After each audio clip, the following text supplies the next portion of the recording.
Hola, bienvenidos a Esquina Literaria. Los sábados les estoy compartiendo la lectura de este libro, Dioses y Héroes de la Antigua Grecia, de Robert Graves.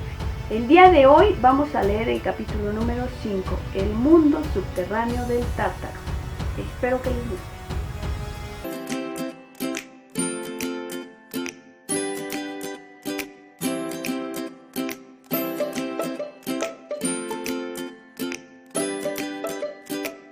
El mundo subterráneo del Tártaro. El Tártaro, dominio del rey Hades y de la reina Perséfone, estaba en las profundidades de la tierra. Cuando los mortales morían, Hermes ordenaba a las almas de estos que fueran por el aire hasta la entrada principal, situada en un bosquecillo de álamos negros al lado del océano occidental, y que bajaran por un oscuro túnel hasta una laguna subterránea llamada Estigia. Allí tenían que pagarle a Caronte, el viejo y barbudo barquero, para que llevara a las almas hasta el otro lado. El pago debía hacerse con los óbolos que los familiares colocaban bajo las lenguas de los cadáveres, que más tarde se convertían en espíritus. Caronte contestaba a los espíritus sin moneda que debían escoger entre quedarse para siempre temblando a las orillas de la laguna Estigia o volver a Grecia y entrar por una puerta lateral en Ténaro, donde el acceso era libre. Hades, por otra parte, tenía un enorme perro de 3 cabezas, llamado Cerbero, que impedía que ningún espíritu escapase y evitaba que los mortales vivos visitasen el mundo subterráneo. La región más cercana al Tártaro eran los pedregosos campos gamonales, por los que vagaban eternamente las almas errantes, sin otra cosa que hacer que cazar espíritus de ciervos si es que les apetecía. Los gamones son unas plantas altas de color blanco rosado, con hojas como puerros y raíces como boniatos. Más allá de los campos gamonales se alzaba el imponente y frío palacio de Hades. A su izquierda se erguía un ciprés que señalaba el Ete, la fuente del olvido, en la que los espíritus corrientes se abalanzaban sedientos a beber. Quienes bebían en ella olvidaban de inmediato sus vidas pasadas, lo que les dejaba sin nada de qué hablar. Pero también existía el Mnemocine, la fuente de la memoria señalada por un álamo blanco. Se llegaba a ella susurrando a los siervos de Hades una contraseña secreta que el poeta Orfeo conocía y que solo comunicaba a algunos espíritus. A los que bebían allí les era permitido hablar de sus vidas pasadas y podían predecir el futuro. Hades también permitía a estas almas que hicieran breves visitas a la superficie cuando los descendientes de estas querían formularles preguntas. Para ello, como pago, los mortales debían sacrificar un cerdo.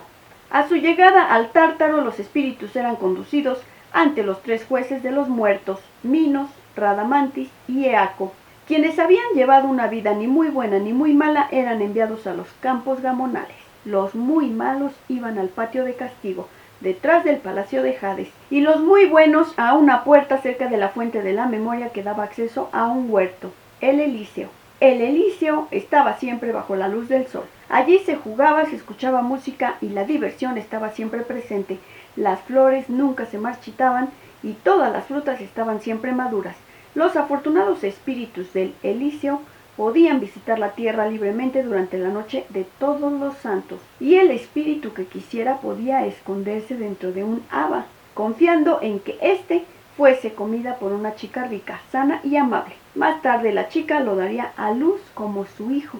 Esto explica el motivo por el que ninguna persona decente comía habas en aquella época. Tenía miedo de tragarse el espíritu de uno de sus padres o abuelos. Hades se hizo inmensamente rico gracias al oro, la plata y las joyas que había en el mundo subterráneo, pero todos lo odiaban, incluso Perséfone, que se compadecía de los pobres espíritus que estaban a su cargo y que no tenían hijos que la consolaran. La posesión más valiosa de Hades era un casco de invisibilidad forjado por los cíclopes de un solo ojo. Cuando Cronos los envió al Tártaro, al ser Cronos desterrado, Hades puso en libertad a los cíclopes, siguiendo las órdenes de Zeus, y ellos le dieron el casco en agradecimiento.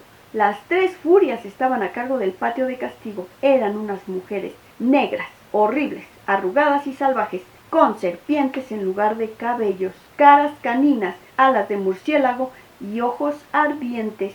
Llevaban antorchas y látigos de 9 colas. A menudo las furias visitaban la tierra para castigar también a los mortales vivos que trataban a los niños con crueldad, que no tenían consideración con la gente mayor y los invitados, o a quienes no eran amables con los mendigos. También acusaban hasta la muerte a aquellos que maltrataran a sus madres, por muy malvadas que éstas fueran. Entre los famosos criminales del patio de castigo estaban las 49 Danaides. Su padre Danao, rey de Argos, se había visto obligado a casarlas con sus 49 primos, hijos de su hermano Egipto. En secreto, Danao entregó a las Dainades unos largos y afilados alfileres y les dijo que se los clavaran en el corazón a sus maridos durante la noche de boda. Las Danaides obedecieron y murieron todos los esposos, aunque las furias no las azotaron porque se habían limitado a cumplir las órdenes de su padre. Sí que las condenaron a transportar agua de la laguna Estigia en ánforas hasta llenar el estanque del huerto de Hades.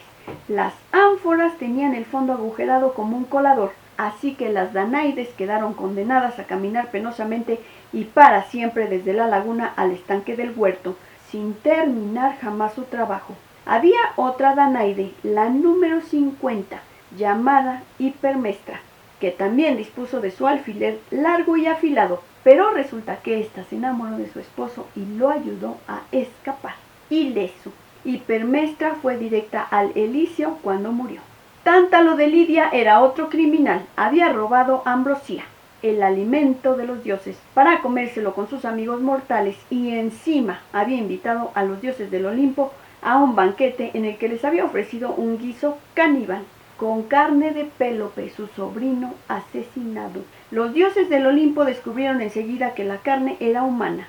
Zeus entonces fulminó a Tántalo con un rayo y devolvió la vida a Pélope. En el Tártaro, Minos, Radamantis y Eaco juzgaron a Tántalo y le impusieron la siguiente pena: atarlo a un árbol frutal en el que crecían peras, manzanas, higos y granadas, que había junto a la laguna Estigia. La condena era que cuando intentaran coger alguna de las frutas que le golpeaban en el hombro, el viento se llevase la rama, y además que cuando se inclinase a beber, el agua de la laguna que le cubría hasta la altura de la cintura descendiese hasta situarse fuera de su alcance. Tántalo sufre una interminable agonía de hambre y sed. Sísifo de Corinto, por traicionar un secreto de Zeus, fue condenado por los 3 jueces a empujar una gran roca rodando hasta la cima de una colina y dejarla caer por la otra vertiente. La condena era que cuando ya casi alcanzaba la cumbre, la piedra siempre rodaba hacia abajo, a grandes saltos. Sísifo entonces debe empezar de nuevo, exhausto por sus interminables esfuerzos. Espero que les haya gustado la lectura de este libro, Dioses y Héroes de la Antigua Grecia, de Robert Graves. Leímos el capítulo número 5, El mundo subterráneo del Tártaro. Si te gustó la lectura, dale like, compártela, déjame tus comentarios, suscríbete a mi canal. Muchas gracias por escucharme y no te pierdas el próximo sábado el capítulo número 6. Vamos a leer El nacimiento de Hermes.